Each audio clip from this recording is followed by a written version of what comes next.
আজকে আমরা যে চ্যাপ্টারটা পড়ব তার নাম হচ্ছে কেমিক্যাল কাইনেটিক্স, অর্থাৎ রাসায়নিক গতিবিদ্যা।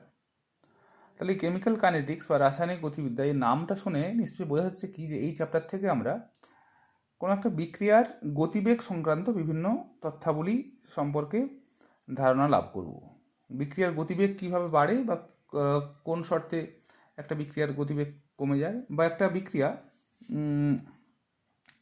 সম্ভাব্য কোন গতিপথে বা কোন মেকানিজম দ্বারা, কোন ক্রিয়াকৌশল দ্বারা সম্পন্ন হয়, সেইগুলো আমরা এই চ্যাপ্টার থেকে জানতে পারবো।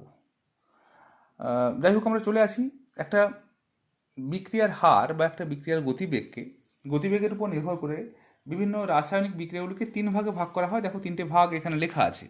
কী কী তিনটা ভাগ? প্রথমটা হচ্ছে ভেরি ফাস্ট রিয়াকশান, অর্থাৎ অতি দ্রুত গতির বিক্রিয়া। পরেরটা ভেরি স্লো রিয়াকশান, আর শেষেরটা হচ্ছে রিয়াকশান উইথ মডারেট স্পিড। অর্থাৎ প্রথমটা হচ্ছে অতি দ্রুত গতির, পরেরটা হচ্ছে অতি মন্থর গতির, আর শেষেরটা হচ্ছে মধ্যম গতির বিক্রিয়া। তাহলে এই ধরনের বিক্রিয়াগুলোর বৈশিষ্ট্য আমি দ্রুত আলোচনা করে দিই। অতি দ্রুত গতির বিক্রিয়া বোঝাই যাচ্ছে নামটা শুনে যে বিক্রিয়াটি খুব ফাস্ট কমপ্লিট হবে, মানে খুব খুব অতি দ্রুত গতিতে ঘটবে বিক্রিয়াটা। এই ধরনের বিক্রিয়া ঘটতে সাধারণত 10⁻⁻12 থেকে 10⁻16 সেকেন্ড, মানে কতটা কম সময় লাগে দেখো। 10⁻12 থেকে 10⁻16 সেকেন্ড সময় লাগে। 10⁻12 10⁻12 টু 10⁻16 সেকেন্ড সময় লাগে। মনে রাখতে হবে কি, জলীয় দ্রবণে যে সমস্ত বিক্রিয়াগুলো ঘটে এবং যে সমস্ত বিক্রিয়াতে জারণ সংখ্যার কোনো পরিবর্তন হয় না, সেগুলোই হচ্ছে অতি দ্রুত গতিতে ঘটে ওই বিক্রিয়াগুলো। যেমন আমরা অ্যাসিড ক্ষার বিক্রিয়া, যদি আমরা প্রশমন বিক্রিয়ার কথা ভাবি, ধরুন HCl এর সঙ্গে NaOH এর বিক্রিয়া, তাতে কী হয়, NaCl এবং H2O উৎপন্ন হয়। এই ধরনের বিক্রিয়াই হচ্ছে তোমার অতি দ্রুত গতির বিক্রিয়ার উদাহরণ। নেক্সট হচ্ছে অতি মন্থর গতির বিক্রিয়া, ভেরি স্লো রিয়াকশান। এই ধরনের বিক্রিয়া সাধারণ উষ্ণতায় কী হয়, এতটাই এদের এই ধরনের বিক্রিয়ার গতিটা কম হয় যে দীর্ঘদিন অপেক্ষা করলেও আপাত দৃষ্টিতে মনে হয় না যে কোনো বিক্রিয়া ঘটছে বলে। যেমন কি, এক টুকরো লোহাকে যদি খোলা বাতাসে রেখে দেওয়া হয়, তাহলে তার উপর মরচা পড়ার জন্য কিন্তু দীর্ঘ সময়ের প্রয়োজন হয়, খুব তাড়াতাড়ি কিন্তু পড়ে না। একদিনেই বা দুদিনে হয়ে যায় না, অনেক দিন ধরে ওয়েট করতে করতে করতে করতে তারপরে পড়ে। যাই হোক, নেক্সট হচ্ছে অতি দ্রুত হলো, অতি মন্থর হলো। নেক্সট হচ্ছে মধ্যম গতির বিক্রিয়া। এই মধ্যম গতির বিক্রিয়াটা হচ্ছে ফার্স্ট ক্যাটাগরির যে বিক্রিয়াটা ছিল তার থেকে স্লো হয়, আর সেকেন্ড ক্যাটাগরি থেকে ফাস্ট হয়। উদাহরণ হিসাবে আমরা H2O2 এর বিজন বলতে পারি, অথবা আম্লিক মাধ্যমে সুক্রোজের আর্দ্র বিশ্লেষণ বলতে পারি, এইগুলো। নেক্সট আমরা চলে আসবো একটা বিক্রিয়া হার বলতে আমরা কি বুঝি, যে প্রতি একক সময়ে কোনো একটা রাসায়নিক বিক্রিয়া যে পরিমাণ বিক্রিয়াজাত পদার্থ উৎপন্ন হয় অথবা যে পরিমাণ বিক্রিয়ক পদার্থ অন্তর্হিত হয়, তাকে উক্ত বিক্রিয়ার বিক্রিয়া হার বলা হচ্ছে। যে প্রতি একক সময় কোনো একটা বিক্রিয়া যতটা সম্পন্ন হয়েছে। তো তাহলে আবার এভাবেও বলা যায় যে একক সময়ে কোনো রাসায়নিক বিক্রিয়ায় কোনো বিক্রিয়ক পদার্থের গাঢ়ত্বের হ্রাসের পরিমাণ অথবা বিক্রিয়াজাত পদার্থের গাঢ়ত্ব বৃদ্ধির পরিমাণকে বিক্রিয়ার হার বলা হচ্ছে। ধরা যাক A থেকে B হচ্ছে একটা রাসায়নিক বিক্রিয়া। যদি এই A থেকে B একটা রাসায়নিক বিক্রিয়া হয়, তো তাহলে এক্ষেত্রে কী হবে, যত সময় যাবে, দেখো বিক্রিয়ার শুরুতে অর্থাৎ প্রারম্ভিক মুহূর্তে A এর গাঢ়ত্ব ম্যাক্সিমাম, A এর কনসেন্ট্রেশন হাইয়েস্ট, আর সেখানে B এর গাঢ়ত্ব হচ্ছে 0, B এর কনসেন্ট্রেশন নীল, 0। কারণ কি, বিক্রিয়া হয়নি, কোনো প্রোডাক্ট উৎপন্ন হয়নি। তো যত বিক্রিয়া প্রসিড করবে, যত এগোতে থাকবে, যত টাইম যাবে, তত কী হবে না, A এর গাঢ়ত্ব কমতে থাকবে এবং B এর গাঢ়ত্ব বাড়তে থাকবে। তাহলে A এর গাঢ়ত্ব কমবে এবং B এর গাঢ়ত্ব বাড়বে। তাহলে A এর গাঢ়ত্ব একটা নির্দিষ্ট সময়ে কতটা কমছে অথবা B এর গাঢ়ত্ব একটা নির্দিষ্ট সময়ে কতটা বাড়ছে, তাকেই আমরা বিক্রিয়ার হার বলবো। তাহলে সংজ্ঞা থেকে আমরা বুঝতে পারছি, আমি দেখো এখানে লিখেছি A থেকে B হচ্ছে একটা বিক্রিয়া হয়েছে। ধরা যাক T1 সময় A এর গাঢ়ত্ব হচ্ছে A1, তাহলে আবার T2 সময়ে A এর গাঢ়ত্ব হচ্ছে A2, আবার T1 সময়ে B এর গাঢ়ত্ব হচ্ছে B1। যদি আমরা T1 দুটোকে ধরি, তাহলে এটা 0ই হবে, তো আমি B1 ধরেছি, আর এটা গাঢ়ত্ব হচ্ছে B2। তো তাহলে যেহেতু একটা বিক্রিয়ার বিক্রিয়া হারটা হচ্ছে তাকে আমরা বিক্রিয়ক পদার্থের অন্তর্হিত হচ্ছে এবং একসাথে বিক্রিয়াজাত পদার্থ বাড়ছে, তাই বিক্রিয়া হারকে আমরা এই দুভাবে প্রকাশ করতে পারি। প্রথমটা হচ্ছে এই বিক্রিয়ক পদার্থের অন্তর্হিত হওয়ার হার রূপে প্রকাশ করতে পারি, অথবা বিক্রিয়াজাত পদার্থের উৎপন্ন হওয়ার হার রূপে আমরা প্রকাশ করতে পারি। একটা জিনিস একটু বলে নেওয়া দরকার, সেটা হচ্ছে কি, এই যে বিক্রিয়ক পদার্থ A2 - A1, দেখো T1 সময় এবং T2 সময়, যদি এটা T2 > T1 হয়, যদি T2 > T1 হয়, তাহলে কি হবে, A2 - A1টা নেগেটিভ হবে। কারণ কি, A1টা বেশি থাকবে, A2টা কম থাকবে। কারণ বিক্রিয়া হয়ে গেলে কি হবে, A2 এর পরিমাণটা কমতে থাকবে, যত টাইম যাবে A2 এর পরিমাণ কমতে থাকবে। আবার বি এর পরিমাণটা বাড়তে থাকবে। কারণ কি, বি তো প্রথমে ছিল কম, বা ছিলই না ধরে নেওয়া যায়, যত টাইম যাবে তত সেটা বাড়তে থাকবে। তাহলে delta B delta A negative হবে, ডেল্টা বি পজিটিভ হবে। এটা বোঝা গেল, ডেল্টা এ নেগেটিভ হবে আর ডেল্টা বি পজিটিভ হবে। তো তাহলে যদি আমরা একটা বিক্রিয়ার হারকে বিক্রিয়ক পদার্থের অন্তর্হিত হওয়ার হার রূপে প্রকাশ করি, তাহলে কি করব, আর delta A by delta T. Delta এটা কি, বিক্রিয়ক পদার্থের যে গাঢ়ত্বের পরিবর্তন, এটা হচ্ছে বাই নির্দিষ্ট সময়। তাহলে নির্দিষ্ট টাইম ইন্টারভেলে কতটা বিক্রিয়ক পদার্থ অন্তর্হিত হলো বা কতটা রিয়াক্ট্যান্ট ডিসঅ্যাপিয়ার করলো, সেটাই হয়ে যাচ্ছে অ্যাকচুয়ালি বিক্রিয়ার হার। তো তাহলে যেহেতু এখানে ডেল্টা এটা নেগেটিভ আছে, তাই এর সামনে দেখো একটা নেগেটিভ সাইন চলে এসেছে, এটা নেগেটিভ, এর সামনে একটা নেগেটিভ সাইন আছে, নেগেটিভ সাইন, এটা হচ্ছে নেগেটিভ সাইন। তাহলে নেগেটিভ সাইনটা কি ইমপ্লাই করে, যে এখানে এটা ডেল্টা এটা নেগেটিভ, অর্থাৎ এটাকে আমরা প্রকাশ করছি, মানে এই যে বিক্রিয়ার হারটাকে আমরা প্রকাশ করছি বিক্রিয়ক পদার্থের অন্তর্হিত হওয়ার হার রূপে। নেক্সট দেখছি আমরা ডেল্টা বি হচ্ছে, এটাকে আমরা প্রকাশ করছি কি, বিক্রিয়াজাত পদার্থের উৎপন্ন হওয়ার হার রূপে, মানে in terms of appearance of the product. তো তাহলে একটা বিক্রিয়ার হারকে আমরা এই দুভাবে প্রকাশ করতে পারলাম। তাহলে আর হচ্ছে বিক্রিয়ার হার লিখেছি আমি rate equal to minus delta A by delta T সমান plus delta B by delta T. তাহলে minus delta A by delta T সেটা কি, সেটা হচ্ছে বিক্রিয়ক পদার্থের সাপেক্ষে বিক্রিয়ার হার, আর plus delta B by delta T হচ্ছে বিক্রিয়াজাত পদার্থের সাপেক্ষে বিক্রিয়া হার। নেক্সট হচ্ছে কি, দেখো বিক্রিয়া হারকে আমরা সাধারণত দুভাবে গণনা করি বা নির্ণয় করি। কি দুইভাবে, একটা হচ্ছে তাৎক্ষণিক হার, আর একটা হচ্ছে তাৎক্ষণিক বিক্রিয়া হার ইনস্ট্যান্টেনিয়াস রিয়াকশান রেট, আর একটা হচ্ছে অ্যাভারেজ রিয়াকশান রেট অর্থাৎ গড় বিক্রিয়া হার। এই দুভাবে আমরা বিক্রিয়া হারকে সাধারণত নির্ণয় করি বা প্রকাশ করি। খুবই সহজ, দুটোর কনসেপ্ট একই, তফাৎটা একটুখানি আছে। কি, তাৎক্ষণিক ইনস্ট্যান্টেনিয়াস বিক্রিয়া হার বলতে আমরা কি বুঝবো, একটা বিক্রিয়ার হার যখন খুবই ছোট একটা টাইম ইন্টারভেলে আমরা পরিমাপ করি, খুব ছোট, 1 সেকেন্ড বা 1 সেকেন্ডের ভগ্নাংশ সময় যখন পরিমাপ করি, যদি কোনো একটা বিক্রিয়ার হার, রাসায়নিক বিক্রিয়া চলতে থাকলে প্রতিটা মুহূর্তেই বিক্রিয়ক পদার্থের গাঢ়ত্ব কমে এবং বিক্রিয়াজাত পদার্থের গাঢ়ত্ব বাড়ে, মানে পরিবর্তিত হয়। বিক্রিয়ক পদার্থ এবং বিক্রিয়াজাত পদার্থ উভয়েরই গাঢ়ত্ব পরিবর্তিত হয়। তো সেক্ষেত্রে প্রতিটা মুহূর্তে পরিবর্তিত হয়। তাহলে একটা ফ্র্যাকশন অফ সেকেন্ডে মানে খুবই কম সময়ে একটা বিক্রিয়ার হার যখন গণনা করা হয়, তখন তাকে আমরা বলছি তাৎক্ষণিক বিক্রিয়া হার। ডেরিভেটিভ করার সময় আমরা দেখেছি কি, ডি চলে আসে, ডি হচ্ছে ইনফাইনাইটেসিমালি স্মল, এর খুব কম পরিবর্তনটাকে ডি দ্বারা প্রকাশ করা হয়। তাই এটাকে দেখো কি লেখা হয়েছে, ডি থার্ড ব্র্যাকেটের মধ্যে এ, মানে কি, এর গাঢ়ত্ব, মাইনাস তার সামনে আছে, মানে মাইনাস ডি বাই ডিটি সমান ডিবি বাই ডিটি। আর গড় বিক্রিয়া হার কি, একটা নির্দিষ্ট সময়ের ইন্টারভেল থাকে ওখানে, 30 মিনিট কি 30 সেকেন্ড কি 3 ঘন্টা, বিভিন্ন একটা লার্জ টাইম ইন্টারভেল থাকে। ইন্টারভেলে মানে একটা ফাইনাইট টাইম ইন্টারভেলে যখন আমরা একটা বিক্রিয়ার যখন আমরা একটা বিক্রিয়ার হার পরিমাপ করি, তখন ওই হারটাকে বলা হচ্ছে গড় বিক্রিয়া হার। নেক্সট আমরা দেখব কি, রিপ্রেজেন্টেশন অফ রিয়াকশান রেট। একটা বিক্রিয়ার হারকে, তাৎক্ষণিক হার এখানে লিখেছি আমি, তাৎক্ষণিক হারকে আমরা কিভাবে প্রকাশ করছি। দেখতে পাচ্ছি এ থেকে বি হচ্ছে একটা রাসায়নিক বিক্রিয়া লেখা হয়েছে, তাহলে আর আইএন হচ্ছে আইএন হচ্ছে ইনস্ট্যান্টেনিয়াস অর্থাৎ তাৎক্ষণিক বিক্রিয়া হার সমান মাইনাস ডিএ বাই ডিটি। কেন ডিএ বাই ডিটি লেখা হয়েছে? কারণ কি এটা হচ্ছে আমার এ এর সাপেক্ষে বিক্রিয়া হচ্ছে, যেহেতু এটা হচ্ছে রিয়াক্ট্যান্ট তাই এর সাপেক্ষে বিক্রিয়া হার নেগেটিভ হবে। নেক্সট হচ্ছে ডিবি বাই ডিটি। এখানে দেখো বিটা হচ্ছে যেহেতু প্রোডাক্ট, তাহলে বি এর সাপেক্ষে বিক্রিয়া হারটা পজিটিভ হবে, বোঝা গেছে। নেক্সট আমরা চলে আসছি আর একটা বিক্রিয়া লিখেছি, দেখো এ প্লাস বি থেকে সি প্লাস ডি লিখেছি, এ প্লাস বি থেকে সি প্লাস ডি হয়েছে, এ প্লাস বি রিয়াক্ট্যান্ট থেকে সি প্লাস ডি প্রোডাক্ট।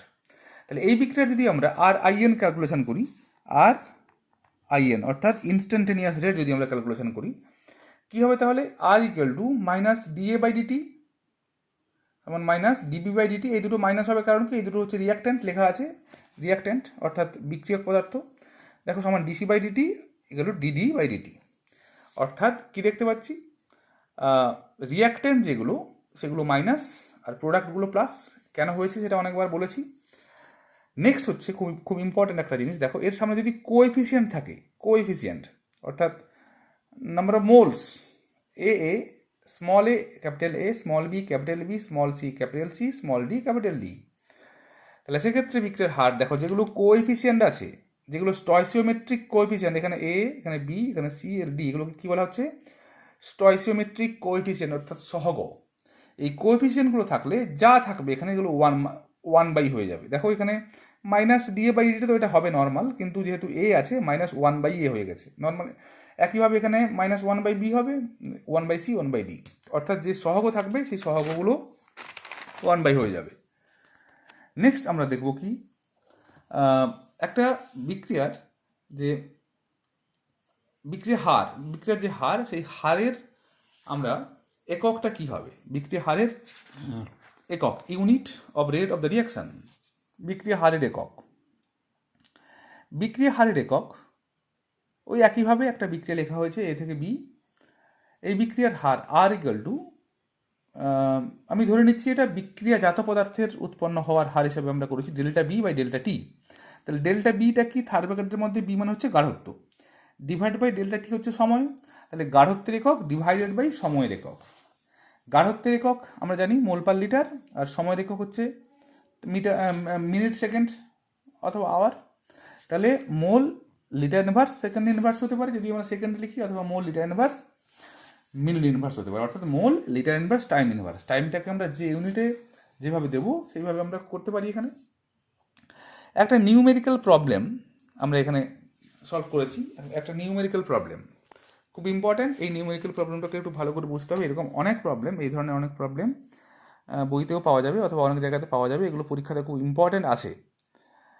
দেখবো আমরা N2 plus 3H2, N2 gas plus 3H2 gas হচ্ছে 2NH3 গ্যাস, সব কটাই গ্যাস। এখানে বলেছি কি NH3 এর উৎপন্ন হওয়ার হার, NH3 এর উৎপন্ন হওয়ার হার হচ্ছে 9.6 × 10⁻³ মোল পার লিটার পার সেকেন্ড। তাহলে দিচ্ছে কি N2 এবং H2 এর অন্তর্হিত হওয়ার হার কি হবে? N2 এবং H2 এর অন্তর্হিত হওয়ার হারটা কি হবে? তাহলে আমাদের যেটা কাজটা, প্রথমে যে কাজটা, এই যে সমীকরণটা দেখে, এই সমীকরণটা দেখে বিক্রিয়ার তাৎক্ষণিক হারটাকে আমরা লিখে ফেলবো, যেটা আমরা শিখেছিলাম R IN instantaneous rate equal to minus D D of N2, minus কেন বিক্রিয়ক পদার্থ সমান মাইনাস 1/3 DH2 বাই ডিটি, এটাও বিক্রিয়ক 1/3 হবে কারণ কি 3 আছে সামনে, equal to half of DNH3 by dt. তো তাহলে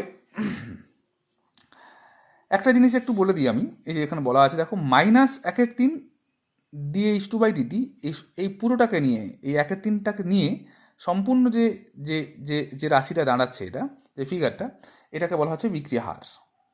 কিন্তু যখন আমরা এই যে 1/3টাকে বাদ দিয়ে দিচ্ছি, দেখো এখানে বাদ দিয়েছি, আমরা সহগটাকে বাদ দিয়েছি, সহগটাকে বাদ দিলে যেটা দাঁড়ায় সেটা হচ্ছে H2 এর অন্তর্হিত হওয়ার হার, মানে rate of disappearance of H2। কোনটাকে আমরা বলবো? সেটা হচ্ছে যখন আমরা এই কোএফিসিয়েন্টটাকে বাদ দিয়ে দিচ্ছি, যখন কোএফিসিয়েন্টটাকে ধরে নিয়েছি তখন সেটা হয়ে যাচ্ছে রেট অফ রিয়াকশান রেট। যাই হোক, তাহলে মানে যে নিউমেরিক্যাল প্রবলেমটা আমরা সলভ করছিলাম তাতে ফিরে আসি। তাহলে এখানে দিয়েছে কি NH3 এর উৎপন্ন হওয়ার হার অর্থাৎ DNH3 বাই ডিটি, এটা দিয়েছে 9.6 × 10⁻³ আমি এখানে আর ইউনিটটা লিখিনি, ইউনিট লিখে দিয়েছি। তাহলে তাহলে দেখবো ডিএনএসটি বা ডিটি ইকাল টু কি,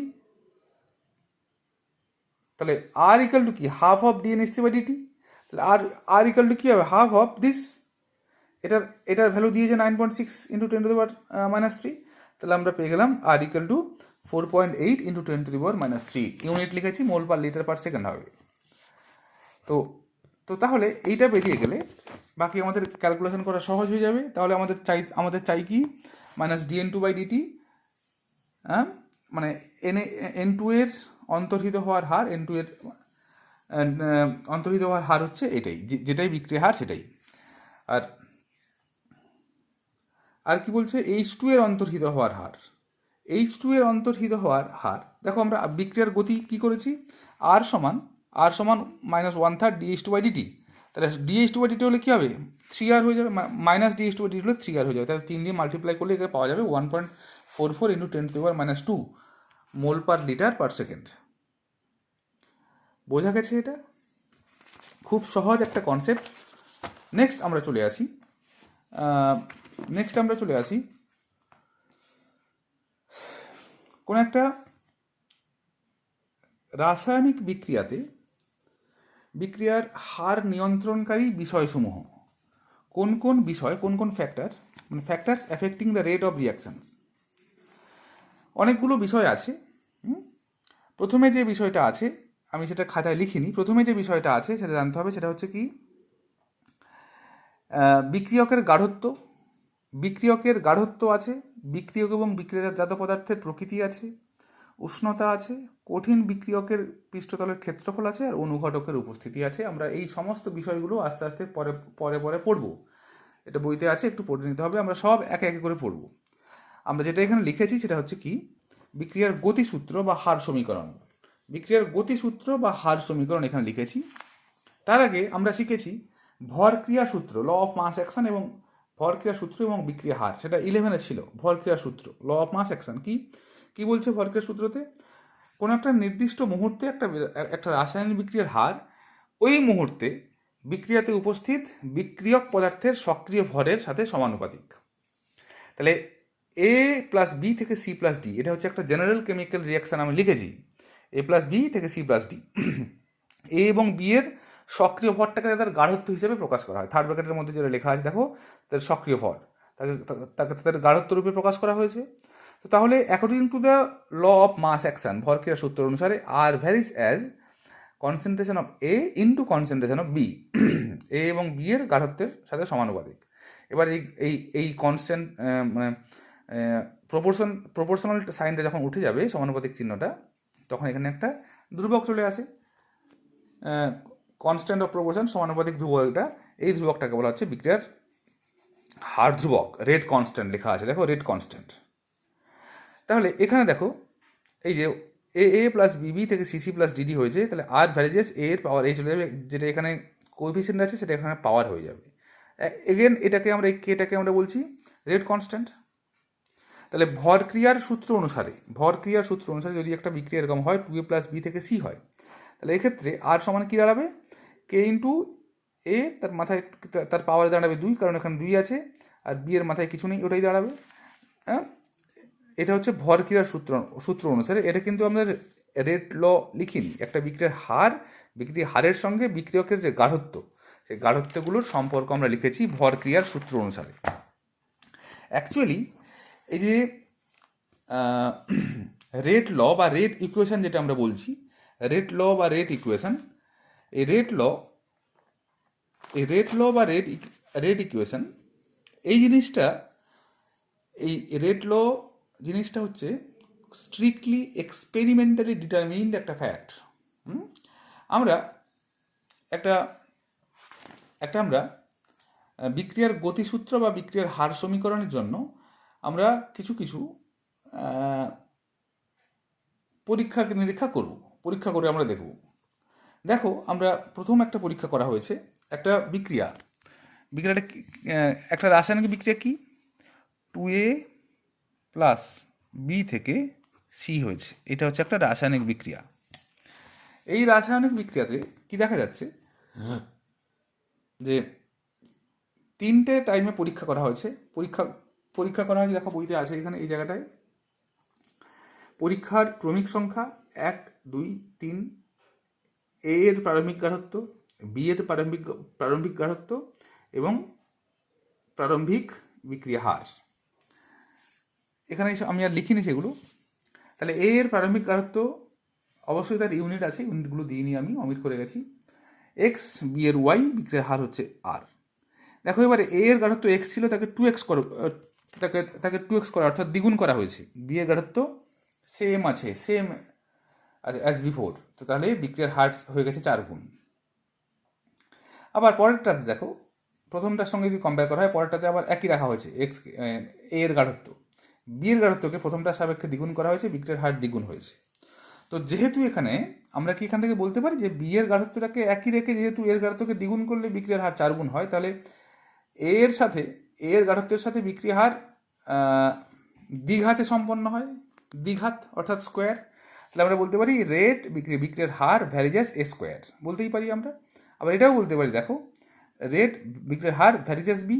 কেন কেন দেখো, এটাকে একই রাখা হয়েছে, এটাকে একই রাখা হয়েছে, বি এর গাঢ়ত্বকে দ্বিগুণ করে দেওয়া হয়েছে, তাহলে বিক্রিয়ার হার দ্বিগুণ হয়েছে। তাহলে বি এর প্রথম ঘাতের সঙ্গে সমানুপাতিক হয়, আর উপরেরটা হচ্ছে দ্বিতীয় ঘাতের সঙ্গে সমানুপাতিক হয়। তাহলে rate varies as A square into B, তাহলে R equal to K into A square into B. এই যে কেটা হয়েছে, এটাকে এই কেটাকে বলা হচ্ছে কি রেট কনস্ট্যান্ট। তাহলে আমরা যদি ভরক্রিয়া সূত্র থেকে করতাম 2a plus B, 2a plus B থেকে সি, এই বিক্রিয়াটাকে যদি আমরা ভরক্রিয়া সূত্র অনুসারে করতাম, তাহলে কী দাঁড়াতো? বিক্রিয়া হার rate equal to rate constant into A square into B. তাহলে ভরক্রিয়ার সূত্র থেকে যেটা হতো সেটা হচ্ছে অ্যাকচুয়ালি থিওরিটিক্যাল কনসেপ্ট, আর যেটা আমরা পেলাম এখনই, যেটা আমরা পেলাম এটাই হচ্ছে অ্যাকচুয়ালি, এটাই হচ্ছে rate law or rate equation. পুরোটা rate law or rate equation, বিক্রিয়ার হার সমীকরণ, বিক্রিয়ার হার সমীকরণ। মনে রাখতে হবে এই যেটা আমরা এই যেটা পেলাম আমরা, এটা হচ্ছে এক্সপেরিমেন্টালি ডিটারমিন্ড ফ্যাক্ট যেগুলো আছে তাদের উপর ভিত্তি করেই আমরা পেলাম। তো তাহলে এখানে দেখা গেছে ভরক্রিয়া সূত্র থেকে যে রেট লটা আমরা পাচ্ছিলাম, যে সমীকরণটা পাচ্ছিলাম, এখানে ইভেনচুয়ালি সেটা মিলে যাচ্ছে, কিন্তু সব জায়গায় সেটা নাও মিলতে পারে। সমান যে হবে, কোথাও কোথাও মিলে যাবে, কিন্তু কোথাও কোথাও নাও সমান হতে পারে। তো এই যে সমীকরণটা বিক্রিয়ার হারের সঙ্গে বিক্রিয়কের গাঢ়ত্ব এবং তাদের বিভিন্ন ঘাতকে সম্পর্কযুক্ত করে, সেটাকেই আমরা বলছি, মানে বিভিন্ন ঘাতে উন্নীত বিক্রিয়কের গাঢ়ত্বগুলোকে গাঢ়ত্বের সঙ্গে বিক্রিয়া হারের যে সম্পর্কযুক্ত সমীকরণটি, তাকেই বলা হচ্ছে রেট ল, রেট ইকুয়েশন, বিক্রিয়ার গতিসূত্র বা বিক্রিয়া হার সমীকরণ। যাই হোক, আমরা নেক্সট যেটা আমাদের এক্সপেরিমেন্টটা আছে তাতে আমরা চলে আসি। একই রকমভাবে এক্সপেরিমেন্ট এই 3a প্লাস 2b থেকে হচ্ছে পি মানে প্রোডাক্ট। যদি আমরা যদি আমরা এই বিক্রিয়া থেকে ভরক্রিয়ার সূত্র অনুসারে আমরা যদি করি, তাহলে কি দেখবো? আর ইকুয়াল টু কে ইন্টু, যেহেতু এখানে এর সামনে 3 আছে, তাই এর পাওয়ার কিউ হবে 3 হবে, আর বি এর সামনে 2 থাকলে বি এর পাওয়ার 2 হবে। আমরা চলে আসছি এবার, দেখো এক্সপেরিমেন্টাল ফ্যাক্ট কি বলছে। দেখো কি হচ্ছে, 1, 2, 3 তিনটে পরীক্ষা হয়েছে, এ 2a এ এর গাঢ়ত্ব প্রথমটা এ, এটা বি, এটা আর। এখানে দেখো এর গাঢ়ত্বকে দ্বিগুণ করা হয়েছে, বি এর গাঢ়ত্বকে একই রেখে বিক্রিয়ার হার দ্বিগুণ হয়ে গেছে। তাহলে আমরা কি বলতে পারি? বিক্রিয়ার হার যেটা আছে সেটা হচ্ছে এ এর গাঢ়ত্বের দ্বিঘাতের সঙ্গে সম্পর্কযুক্ত সমানুপাতিক। আবার দেখো পরেরটাতে এটাকে একই রাখা হয়েছে, বিটাকে দ্বিগুণ করে দিয়েছি, বিক্রিয়ার হার দ্বিগুণ হচ্ছে। একই রকমভাবে আগের যেমন হয়েছিল এটাও ঠিক তাই। তাহলে আমরা বলতে পারি কি আর ভ্যারিজাস বি। তাহলে এখান থেকে যে সমীকরণটা পাওয়া যাচ্ছে রেট ইকুয়েশন, যেটা R varies as A square into B, R equal to A square into B, R equal to K into square into B. অর্থাৎ যে সমীকরণটা আমরা ভরক্রিয়ার সূত্রের সাহায্যে পাচ্ছিলাম, এখানে কিন্তু যেটা পাচ্ছি সেটা হচ্ছে দুটো আলাদা। তো এই যেটা হলো, এটাকে আমরা বলছি রেট ইকুয়েশন বা রেট ইকুয়েশন। এটা রেট ইকুয়েশন और রেট ল और রেট ইকুয়েশন। বোঝা গেল? এই রেট ল বা রেট ইকুয়েশন যেটা বললাম লাস্টে, এটা মনে রাখতে হবে, এটা হচ্ছে একদম স্ট্রিক্টলি একটা এক্সপেরিমেন্টালি ডিটারমিন্ড কোয়ান্টিটি ফ্যাক্ট। তো এখানে যে সমীকরণটা হয়েছে, যেখানে যেখানে তোমার বিক্রিয়কগুলোর ঘাত যে পাওয়ার যেগুলো আছে, আর এখানে যে পাওয়ারগুলো আছে, এই যে পাওয়ারগুলো আছে, এই পাওয়ারগুলো এদের এখানে কোএফিসিয়েন্টের সমান হয়নি। আগেরটাতে দেখছিলাম কোএফিসিয়েন্টের সমান হয়েছিল পাওয়ারগুলো, তো এখানে মার্জ করেনি, ম্যাচ করেনি, এখানে একই হয়নি। একই হতেও পারে, নাও হতে পারে। পরীক্ষার ফলাফল যেমনভাবে পাওয়া যাবে তেমনিভাবে আমরা এই রেট ইকুয়েশনটাকে লিখব। তাহলে পরীক্ষার ফলগুলো কীভাবে বুঝবো, সেটা তো পরীক্ষা করলেই বোঝা যাবে, পরীক্ষা না করলে বোঝা যাবে না। তো তাহলে যদি একটা জেনারেল কেমিক্যাল রিয়াকশান আমরা ভাবি of the type this A plus বিবি থেকে সিসি প্লাস ডিডি, এইরকম একটা বিক্রিয়ার যদি আমরা কথা ভাবি, তাহলে বিক্রিয়ার হার আর সমান আমরা কি লিখতে পারি, বিক্রিয়ার হার ধ্রুবক ইন্টু এ টু দি পাওয়ার, দেখো এখানে এ আছে আমরা লিখেছি এক্স, এখানে বি আছে আমরা লিখেছি ওয়াই। এই যে এক্স এর মান এ এবং ওয়াই এর মান বি এর সমান হতেও পারে, আবার নাও হতে পারে। এটাকে আমরা বলি নট নেসেসারিলি ইকুয়াল, সমান হতেও পারে আবার নাও হতে পারে। তাহলে এই এক্স এবং ওয়াই কোথা থেকে এলো, এগুলো হচ্ছে এক্সপেরিমেন্টালি আমরা পেয়েছি, এটাকে এক্সপেরিমেন্টালি আমরা পেয়েছি। তাহলে এইটা হচ্ছে বিক্রিয়ার হার সমীকরণ। তো এটা পরীক্ষালব্ধ ফল থেকে আমরা পেয়েছি এক্স এবং ওয়াই এর মানটা। এক্স এবং আচ্ছা, এই কেটাকে বলা হচ্ছে বিক্রিয়ার হার ধ্রুবক, এবং এই যে এক্স এবং ওয়াই হয়েছে, এক্স এবং ওয়াই, এই এক্স এবং ওয়াইকে বলা হচ্ছে কি বিক্রিয়ার অর্ডার বা বিক্রিয়ার ক্রম, বিক্রিয়ার অর্ডার বা বিক্রিয়ার ক্রম। আচ্ছা, তাহলে এ প্লাস বিবি থেকে পি হয়েছে একটা প্রোডাক্ট। তাহলে R equal to K into A to the power X B to the power Y, এই কেটাকে বলা হচ্ছে reaction rate, rate constant or specific reaction rate. তাহলে এই কে এর যদি আমরা কে এর সংজ্ঞা দিতে বলি, কীভাবে দেওয়া হবে, তাহলে যদি দেখো এই বিক্রিয়াতে R equal to K into A to the power X B to the power Y, যদি এ এবং বি এর কনসেন্ট্রেশনটা যদি ইউনিট হয়ে যায়, যদি হয়ে যায়, তো তাহলে আমরা বলতে পারি আর ইকুয়াল টু কে হয়ে যাচ্ছে। তাহলে আমরা কি বলতে পারি, একটা নির্দিষ্ট উষ্ণতায় বিক্রিয়কগুলির একক গাঢ়ত্বে কোনো রাসায়নিক বিক্রিয়া হারকে ওই উষ্ণতায় উক্ত বিক্রিয়ার হার ধ্রুবক বলা হচ্ছে কে। এই হার ধ্রুবকের বিভিন্ন ধরনের বৈশিষ্ট্যগুলি রয়েছে। বৈশিষ্ট্যগুলো কী কী যদি আমরা খুব তাড়াতাড়ি বলে দিই, বৈশিষ্ট্যগুলো কী হবে, স্থির উষ্ণতায় একটা নির্দিষ্ট বিক্রিয়ার ক্ষেত্রে হার ধ্রুবকের মান নির্দিষ্ট এবং ভিন্ন ভিন্ন বিক্রিয়ার ক্ষেত্রে হার ধ্রুবকের মান ভিন্ন ভিন্ন হয়। এই হার ধ্রুবকের মানগুলো উষ্ণতার বৃদ্ধিতে বা হ্রাসে, অর্থাৎ উষ্ণতার পরিবর্তনে পরিবর্তিত হয়। একটা স্থির উষ্ণতায় এবং একটা নির্দিষ্ট বিক্রিয়ার ক্ষেত্রে এই হার ধ্রুবকের মান একই থাকে। বিক্রিয়ার হার ধ্রুবকের মান একটা নির্দিষ্ট থাকে, এই একক বিক্রিয়ার সামগ্রিক ক্রম এবং বিক্রিয়ার সময়ের এককের উপর নির্ভরশীল, ইত্যাদি ইত্যাদি। এই হার ধ্রুবকের যে আমরা বইতে আছে, এগুলো একটু পড়ে নিতে হবে। নেক্সট যেটা পড়তে হবে বই থেকে, সেটা হচ্ছে বিক্রিয়া হার এবং হার ধ্রুবকের মধ্যে তুলনা।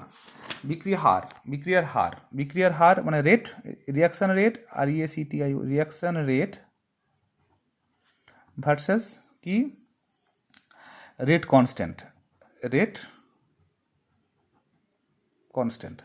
বিক্রিয়া হার এবং বিক্রিয়ার হার ধ্রুবকের মধ্যে বৈশিষ্ট্য বা পার্থক্য বা তুলনা, এটা একটু পড়তে হবে। আচ্ছা, নেক্সট আমরা যেটা একটু আগে বলছিলাম, ওই যে অর্ডার বা ক্রম, সেখানে আবার চলে আসি আমরা। বিক্রিয়ার ক্রম বা বিক্রিয়ার অর্ডার, সেটা কি, ওই যে আমরা রেট ল ইকুয়েশনটা লিখেছিলাম, সেটাকে আবার লিখেছি রেড ইকুয়াল টু, এই ধরনের একটা বিক্রিয়া, এখানে rate equal to A to the power alpha, এখানে আমরা আলফা আর বিটা লিখেছি, উপরে এক্স এবং ওয়াই লিখেছিলাম, তাকে বদলে আলফা বিটা লিখেছি। এখানে আলফাটা এ এর সমান হতে পারে, নাও হতে পারে, আর বিটা যেটা আছে সেটা বি এর সমান হতে পারে, না হতে পারে। ওই যে যেটা লিখলাম ওখানে কি বলতে পারি, দেখো আলফা হচ্ছে কি এ এর সাপেক্ষে বিক্রিয়ার ক্রম, আর বিটা হচ্ছে বি এর সাপেক্ষে বিক্রিয়ার ক্রম। তাহলে বিক্রিয়ার সামগ্রিক ক্রম হচ্ছে কি alpha plus beta, overall order n equal to হচ্ছে আলফা প্লাস বিটা। তো এই আলফা প্লাস বিটা টোটালটা হচ্ছে, আলফা হচ্ছে এ এর সাপেক্ষে, মানে order of the reaction with respect to A, and beta is the order of the reaction with respect to B.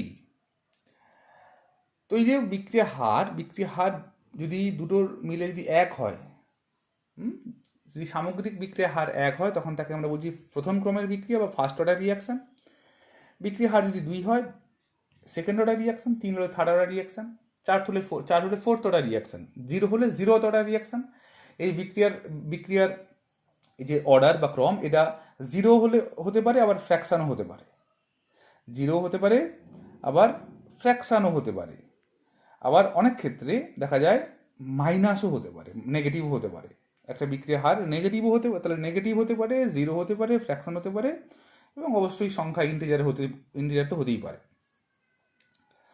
Next আমরা দেখব ইউনিট অফ রেট কনস্ট্যান্ট। খুব ইম্পর্ট্যান্ট জিনিস একটা। বিক্রিয়ার এই যে হার ধ্রুবক, এই হার ধ্রুবকের আমরা একক কি হবে সেটা আমরা পড়ব। এ থেকে বি, এটা একটা আমরা জেনারেল একটা রিয়াকশান লিখেছি, এ থেকে বি। ধরে নিচ্ছি আমি এই বিক্রিয়াটা হচ্ছে nth অর্ডার রিয়াকশান, অর্থাৎ এই বিক্রিয়ার ক্রমটা হচ্ছে n। যদি n হয়, তাহলে আমরা এইভাবে লিখতে পারি, দেখো r = k × a, তার পাওয়ারে আসছে n, লিখতেই পারি। আমরা এখানে লিখেছিলাম কি, এখানে আলফা লিখেছিলাম, বিটা লিখেছিলাম, তাহলে আলফা, তার পাওয়ার যেটা ছিল সেটাই হচ্ছে তার ক্রম। তাহলে যদি n ক্রম হয়, তাহলে তাকে আমরা এইভাবে লিখতে পারি। তাহলে k সমান কি হবে, r/a⁴n। এবারে একক যদি নির্ণয় করতে হয়, আর একক কি, মোল পার লিটার পার সেকেন্ড, আর এটা হচ্ছে মোল পার লিটার, শুধু মোল পার লিটার, তার পাওয়ারে n আছে। তো mole to the power n, litre to the power -n। যখনটা উপরে চলে যাবে, দেখো কি হচ্ছে, mole to the power 1 - n, litre to the power n-1, আর সেকেন্ড ইনভার্স। তো এইভাবে কি করব আমরা, একটা রাসায়নিক বিক্রিয়ার যে হার ধ্রুবক, তার এককটাকে মনে রাখবো। এই এনের বিক্রিয়ার ক্ষেত্রে বিক্রিয়ার এককের মান যা হবে সেখান থেকে আমরা করতে পারবো। বিক্রিয়ার এককের মান যা হবে নয়, বিক্রিয়ার ক্রম যা হবে সেখান থেকে এই এনের জায়গায়, যদি ফার্স্ট অর্ডার রিয়াকশন হয় তাহলে এনের জায়গায় 1 বসাবো, সেকেন্ড অর্ডার রিয়াকশন হলে এনের জায়গায় 2 বসাবো, জিরো অর্ডার রিয়াকশন হলে এনের জায়গায় 0 বসাবো। তো এইভাবে আমরা করবো। তাহলে যদি ফার্স্ট অর্ডার রিয়াকশন হয়, তাহলে কি বল, এনের জায়গায় 1 বসিয়ে দেখো চলে আসছে কি, শুধু এর ইউনিট চলে আসছে শুধু সেকেন্ড ইনভার্স, শুধু সেকেন্ড ইনভার্স। তাহলে এইখানে আমি কয়েকটা zeroth order, second order, third order, fourth order, এই কিছু অর্ডার রিয়াকশান দিচ্ছি এখানে। এগুলোর কে এর এককগুলো ডিটারমিন করতে হবে। নেক্সট হচ্ছে, এখান থেকে একটা নিউমেরিক্যাল প্রবলেম আছে। নিউমেরিক্যাল প্রবলেম খুবই সহজ প্রবলেম। এই প্রবলেমগুলো বুঝতে পারলে, একটা প্রবলেম বুঝতে পারলে একই টাইপের প্রবলেম এখান থেকে সবগুলোই করা যাবে। প্রবলেমগুলো ইলাবোরেট করলাম না, বইতে আছে। নেক্সট আমি চলে আসছি বিক্রিয়ার, কোনো একটা বিক্রিয়ার মলিকিউলারিটি। এইখানে চলে আসছি মলিকিউলারিটি, অর্থাৎ বাংলাটা হচ্ছে আণবিকতা। কোনো একটা বিক্রিয়ার আণবিকতা, এই যে কনসেপ্ট, এই যে মলিকিউলারিটির কনসেপ্ট, এই কনসেপ্টটা কাদের ক্ষেত্রে প্রযোজ্য না, এলিমেন্টারি রিয়াকশান। এলিমেন্টারি রিয়াকশান বলতে আমরা কি বুঝি, যে সমস্ত বিক্রিয়াগুলো একটা মাত্র ধাপে সম্পন্ন হয় সেগুলোই হচ্ছে এলিমেন্টারি রিয়াকশান বা মৌলিক বিক্রিয়া। যেগুলো একাধিক ধাপে সম্পন্ন হয় সেটাকে জটিল বিক্রিয়া বা যৌগিক বিক্রিয়া বলছি। একাধিক ধাপে যেগুলো সম্পন্ন হয় সেগুলো কিন্তু এলিমেন্টারি রিয়াকশান নয়।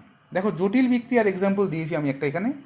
ধরে নাও 2NO থেকে N2 plus 2NO plus 2H2 থেকে N2 প্লাস 2H2। এই ধরনের বিক্রিয়া দেখো দুটো স্টেপে সম্পন্ন হচ্ছে। স্টেপ 1-এ কী হচ্ছে, 2NO প্লাস H2, সেখান থেকে N2 প্লাস H2O2 হয়েছে। আর স্টেপ 2-তে H2O2-র সঙ্গে H2 এর বিক্রিয়াতে কী দাঁড়িয়ে গেছে,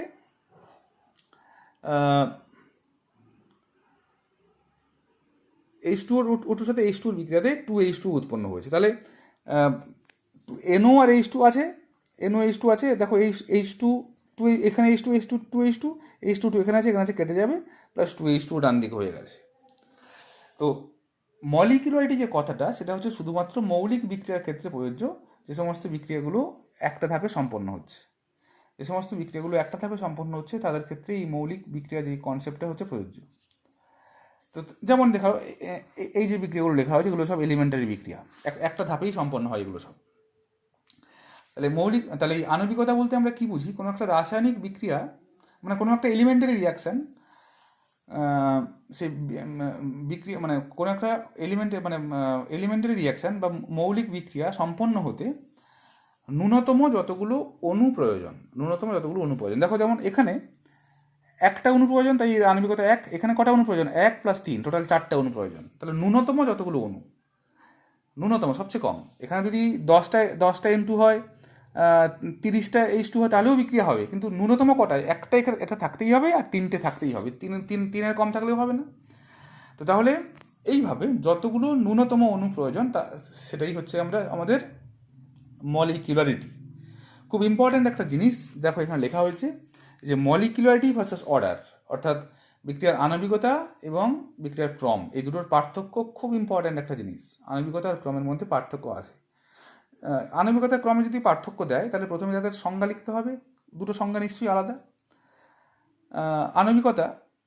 আণবিকতার মান, বিক্রিয়া আণবিকতার মান কখনো শূন্য হতে পারে কি? শূন্য হয় না কখনো। কারণ কি? একটা বিক্রিয়া সংঘটিত হতে ন্যূনতম একটা তো অণু দরকার, নাকি শূন্য অণু হলেও হয়? কখনোই শূন্য অণু হলে হয় না, তাই ন্যূনতম 1 হতে হবে। কিন্তু বিক্রিয়ার অর্ডার যেটা সেটা শূন্য হতে পারে, ভগ্নাংশ হতে পারে, পূর্ণ সংখ্যা তো হয়ই হয়, ইভেন নেগেটিভ হতে পারে, ঋণাত্মক হতে পারে।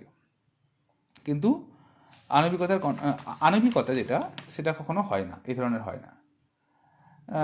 এই ধরনের কিছু কিছু আছে, উষ্ণতা, গাঢ়ত্ব এবং চাপের প্রভাব আছে, সামগ্রিক ক্রম এবং আণবিকতা, এই ধরনের কিছু কিছু কনসেপ্টগুলো আছে, সেগুলো আমাদের পড়তে হবে।